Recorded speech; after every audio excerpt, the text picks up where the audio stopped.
तो hello friends, कैसे हैं आप लोग। आई होप कि आप लोग बहुत अच्छे होंगे और अच्छे से स्टडी आप लोग अभी कर रहे होंगे। तो दोस्तों, आज के इस वीडियो में हम लोग प्रश्नावली 4.4 का जो है फर्स्ट नंबर क्वेश्चन को आज सॉल्व करेंगे, ठीक है। और इससे पहले जितने भी क्वेश्चन यानी एक्सरसाइज है उन सारे को मैंने क्लियर कर दिया। अगर आप लोगों ने उसका वीडियो नहीं देखा है तो नीचे लिंक डिस्क्रिप्शन बॉक्स में दे दूंगा, आप लोग वहां पे जाके एक बार चेक कर लीजिएगा, ठीक है।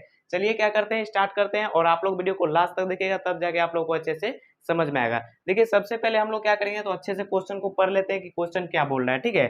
देखिए, क्वेश्चन है हमारे पास कि निम्न द्विघात समीकरणों के मूलों की प्रकृति ज्ञात कीजिए, यदि मूलों का अस्तित्व हो तो उन्हें ज्ञात कीजिए। सबसे पहले यहाँ पे देखिए क्वेश्चन क्या बोल रहा है कि निम्न द्विघात समीकरण, ये जो हमारे पास समीकरण दिया हुआ है इसका बोल रहा है हम लोग को प्रकृति निकालने के लिए मूलों की प्रकृति ज्ञात कीजिए, यानी कि प्रकृति निकाल लेंगे। उसके बाद बोल रहा है कि यदि मूलों का अस्तित्व हो तो उन्हें ज्ञात कीजिए। अब आप लोग को यहाँ पे समझने वाली बात यहाँ पे ये है कि अस्तित्व का मतलब क्या होता है। तो सबसे पहले यहाँ पे आप लोग को मैं डिटेल में थोड़ा समझा देता हूँ। देखिए, सबसे पहले यहाँ पे देखिए कि डी बराबर जब जीरो आ जाए, जब डी बराबर जीरो आ जाए तो इसका यानी कि अस्तित्व होगा। यानी कि जब डी बराबर जीरो आ जाए तब ये जो द्विघात समीकरण दिया हुआ है इसका जब हम लोग डी निकालेंगे, यानी विवेचक या फिर विवेक्तर बोलते हैं, जब डी निकालेंगे तो जब डी बराबर जीरो आ जाए तो मूलों का अस्तित्व होगा।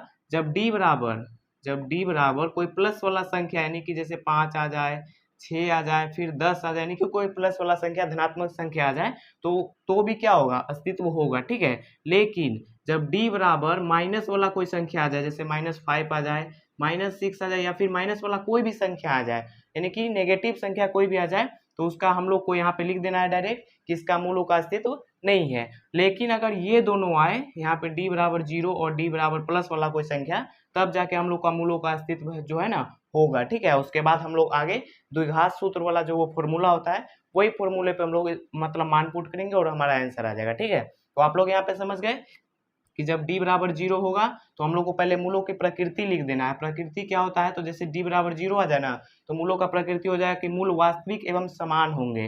जैसे कि जब d बराबर जीरो आए तो हम लोग क्या लिखेंगे कि मूल वास्तविक एवं समान होंगे।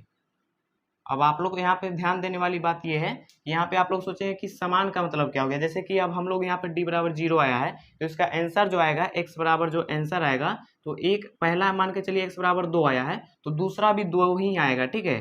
पहला 2 आया तो दूसरा भी 2 ही आएगा, यानी कि यहाँ पे 3 नहीं आ सकता। यानी कि समान का मतलब यही हो गया कि पहला जो आया दूसरा भी वही आंसर आएगा, ठीक है। और यहाँ पे जब d बराबर प्लस वाला कोई संख्या आ जाए तो इसकी प्रकृति क्या होगी, इसकी प्रकृति हो जाएगी मूल वास्तविक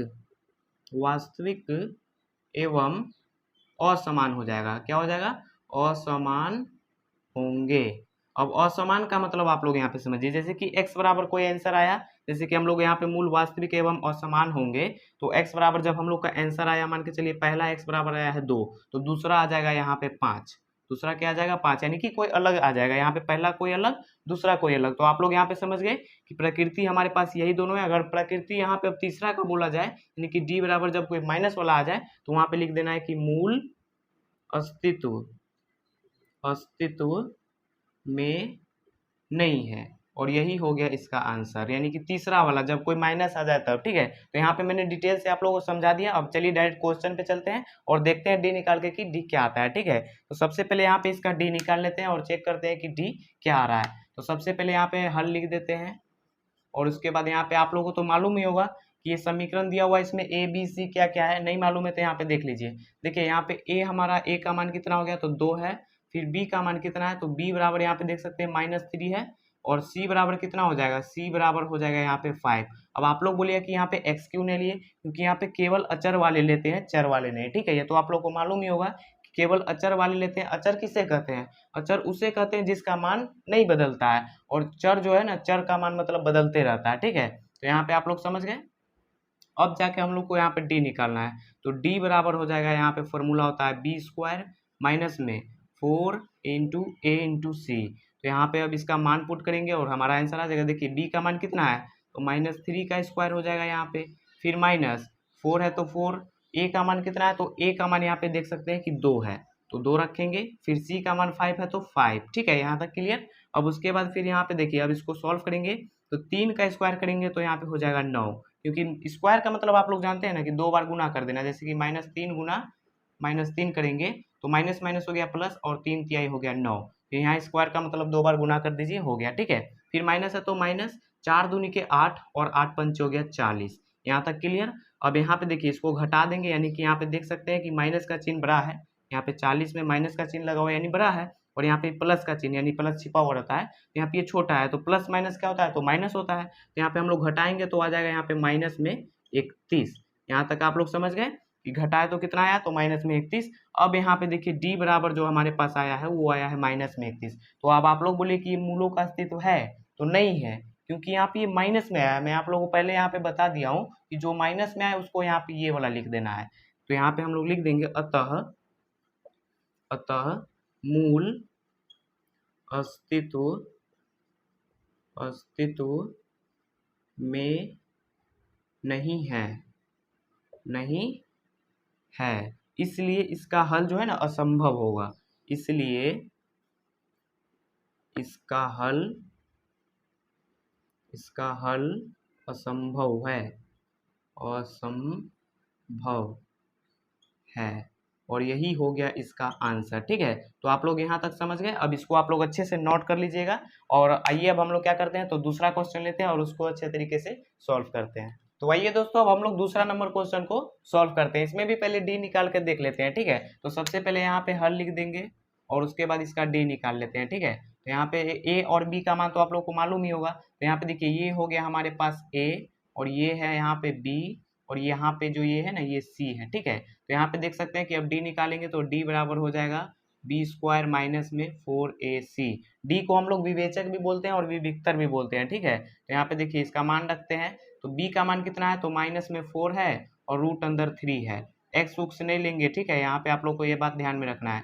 फिर माइनस है तो -4 और यहाँ पे ए का मान यहाँ पे 3 है तो 3। फिर यहाँ पे सी का मान कितना है तो सी का मान 4 है। अब आइए इसको सॉल्व करते हैं। तो यहाँ पे ये 3 था ना, यहाँ पे x नहीं है, यहाँ पे ये 3 है, ठीक है। अब इसको यहाँ पे स्क्वायर करेंगे, स्क्वायर का मतलब 2 बार गुना कर देंगे। तो आइए यहाँ पे गुना कर लेते हैं, यानी कि -4 रूट अंदर 3 और गुना फिर -4 और रूट अंदर में 3। देखिए माइनस गुना माइनस किए पहले प्लस हो गया, यहाँ पे 4 गुना 4 किए तो 16 हो गया और 4 और रूट के बीच में जो है ना गुना छिपा हुआ रहता है तो गुना लगा दिए। अब यहाँ पे देखिए कि रूट अंदर 3 गुना रूट अंदर 3 करेंगे तो हो जाएगा रूट अंदर में 9। अब 9 का यहाँ पे रूट निकालेंगे तो हो जाएगा यानी 3। तो डायरेक्ट यहाँ पे 3 लिख देता हूँ, यहाँ पे 3 हो गया और 16 तिया हो गया 48। तो हमारे पास निकल के कितना आया तो 48 आया। तो यहाँ पे 48 लिख देते हैं। फिर माइनस है तो माइनस, यहाँ पे देखिए 4 तिया 12 और 12 चौके हो गया 48 आ गया। अब यहाँ पे देखिए 48 में से 48 घट गया तो बचा हमारे पास 0।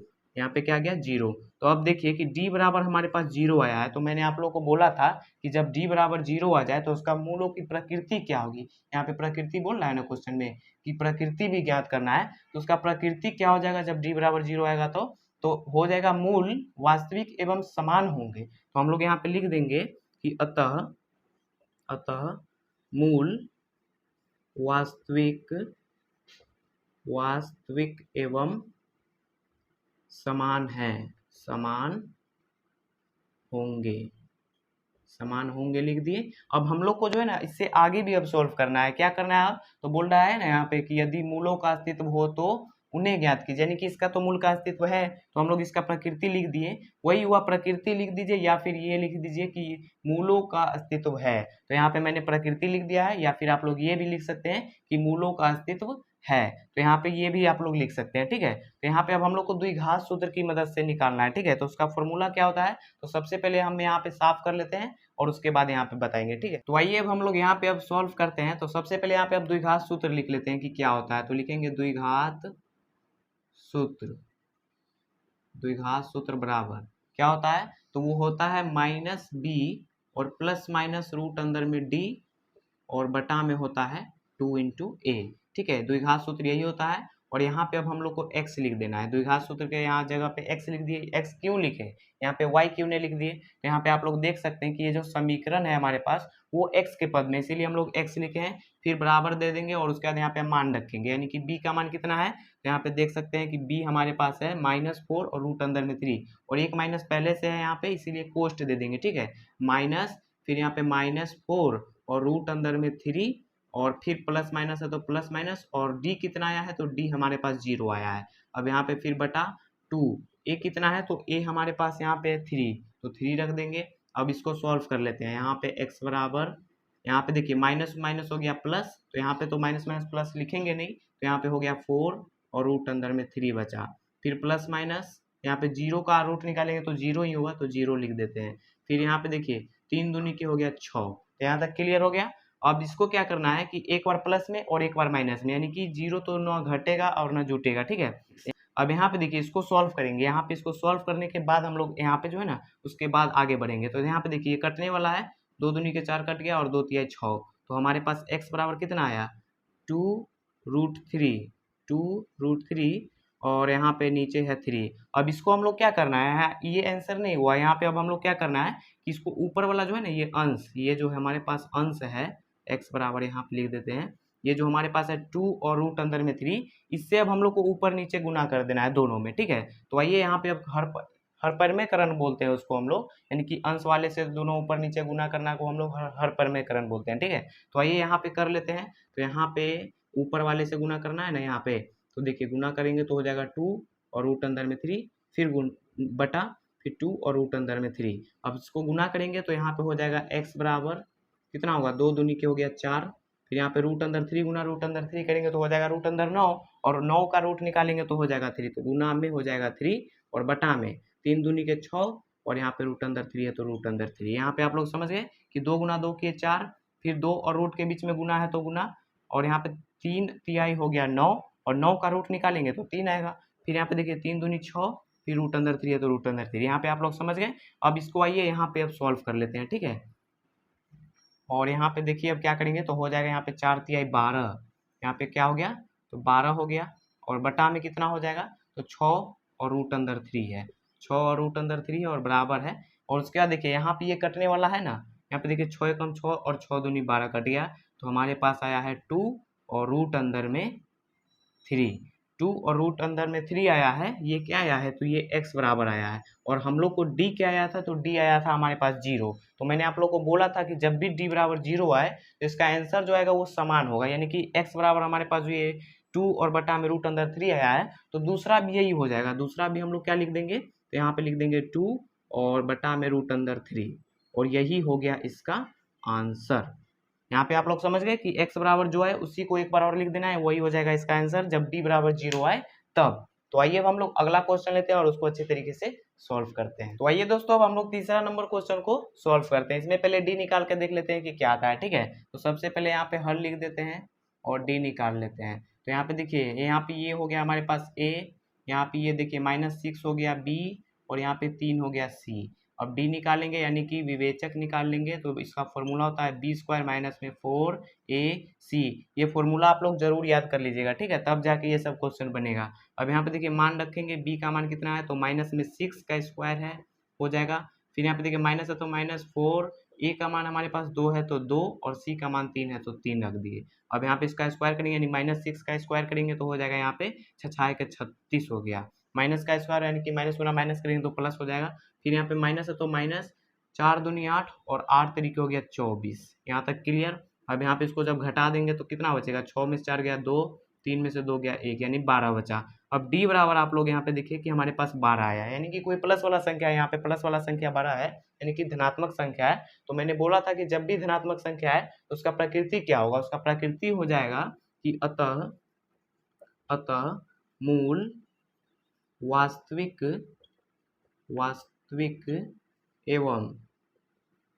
एवं असमान होंगे। क्या होंगे तो असमान होंगे।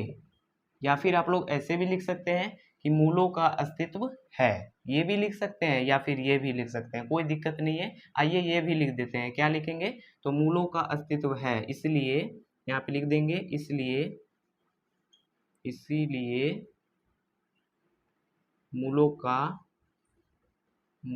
का अस्तित्व है।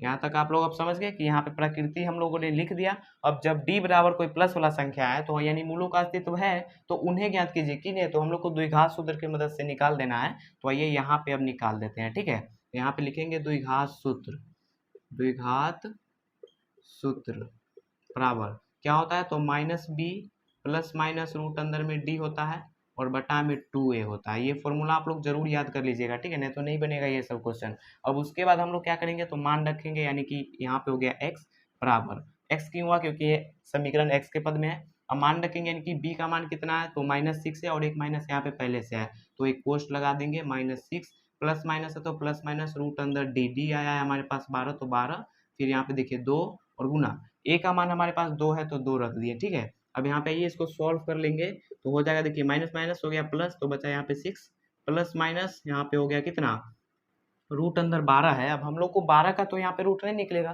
क्योंकि 12 का नहीं निकलेगा, तब हम लोग करना क्या है कि 12 का एलसीएम निकाल लेंगे। यहाँ पे 12 का है ना, एलसीएम निकाल लेंगे तो इसका एलसीएम हो जाएगा, 2 से कटेगा तो 6, फिर यहाँ पे 2 से कटा तो यहाँ पे हो गया 3। अब इससे आगे तो नहीं होगा, तो अब यहाँ पे देखिए कि जब भी किसी संख्या का एलसीएम निकाले रूट के अंदर वाले का, और जिसका भी जोड़ा लग जाए, यहाँ पे देख सकते हैं कि 2 का अगर जोड़ा लग गया है 2 का, ठीक है, तो जोड़े वाले को बाहर निकाल देंगे, जिसका जोड़ा नहीं लगा उसको हम लोग अंदर रखेंगे, यानी कि डबल वाले को बाहर निकाल देंगे। तो यहाँ पे 2 जो है वो डबल बार है, यहाँ पे लिखेंगे फिर रूट अंदर क्या क्या आया है, तो 2 गुना 2 फिर गुना 3 है, तो 2 गुना 2 गुना 3, इसको मल्टीप्लाई कीजिएगा तो 12 आ जाएगा। अब यहाँ पे बटा है, फिर 2 गुना करेंगे तो 4 हो गया। फिर x बराबर हमारे पास देखिए यहाँ पे 6 और प्लस माइनस, यहाँ पे अब देखिए कि जो जोड़ा लगा है उसको बाहर निकाल देंगे रूट से, तो यहाँ पे रूट से बाहर निकाल देंगे तो 2 और रूट अंदर में हो गया 3, क्योंकि इसका जोड़ा नहीं है तो ये रूट के अंदर है। अब यहाँ पे हो जाएगा, फिर बटा में 4 है तो 4। अब हम लोग को यहाँ पे क्या करना है कि कॉमन ले लेना है। यहाँ पे कॉमन क्या लेंगे, यहाँ पे 2 कॉमन लेंगे, क्योंकि यहाँ पे 2 तिहाई 6 भी कट जाएगा, फिर 2 एकम 2 भी कट जाएगा, ठीक है। तो 2 कॉमन ले लेते हैं, आइए x बराबर 2 कॉमन ले लिए, तो हमारे पास यहाँ पे 2 तिहाई 6, कॉमन लेने का मतलब भाग देना, यहाँ पे 2 तिहाई 6 कट गया, प्लस माइनस, फिर यहाँ पे देखिए 2 एकम 2 कट गया, तो यहाँ पे एक लिखा नहीं जाता है, तो यहाँ पे हो गया रूट अंदर 3। यहाँ पे क्या बचा, तो रूट अंदर 3, और बटा में तो 4 है ही, यहाँ पे बटा में कोई कॉमन नहीं लेना है। तो यहाँ पे देखिए, अब यहाँ पे आप लोग देखिए कि मल्टीप्लाई के रूप में है, यहाँ पे कोष्ट दे दिए तो मल्टीप्लाई के रूप में हो गया, तो यहाँ पे अब हम लोग कटा देंगे कि 2 दूनी के 4 कट गया, तो यहाँ पे हमारे पास कितना आ गया, तो x बराबर आ गया हमारे पास 3 प्लस माइनस रूट अंदर में 3 और बटा में 2। अब हम लोग को इसको क्या करना है, 2 बार लिख देना है, यानी कि एक बार प्लस में और एक बार माइनस में। तो यहाँ पे एक बार प्लस में लिख देते हैं, आइए यहाँ पे लिख देते हैं x बराबर 3 प्लस रूट अंदर में 3 है और बटा में 2 है, एक बार प्लस में लिख दिए और एक बार माइनस में लिख देते हैं, यहाँ पे रेड मार्कर से लिख देते हैं, ठीक है। यहाँ पे एक बार प्लस में लिख देते हैं कि x बराबर 3 प्लस रूट अंदर में 3 और बटा में 2, फिर एक बार लिख देंगे कि 3 माइनस और यहाँ पे रूट अंदर में 3 और बटा में 2, एक बार प्लस में लिख दिए एक बार माइनस में लिख दिए, और यही हो गया इसका आंसर। तो उम्मीद करता हूँ कि यह क्वेश्चन काफी आप लोग को अच्छे तरीके से समझ में आ गया होगा। यहाँ पे कॉमन लेने के बाद हम लोग एक बार प्लस में एक बार माइनस में लिख दिए और यही हो गया इसका आंसर।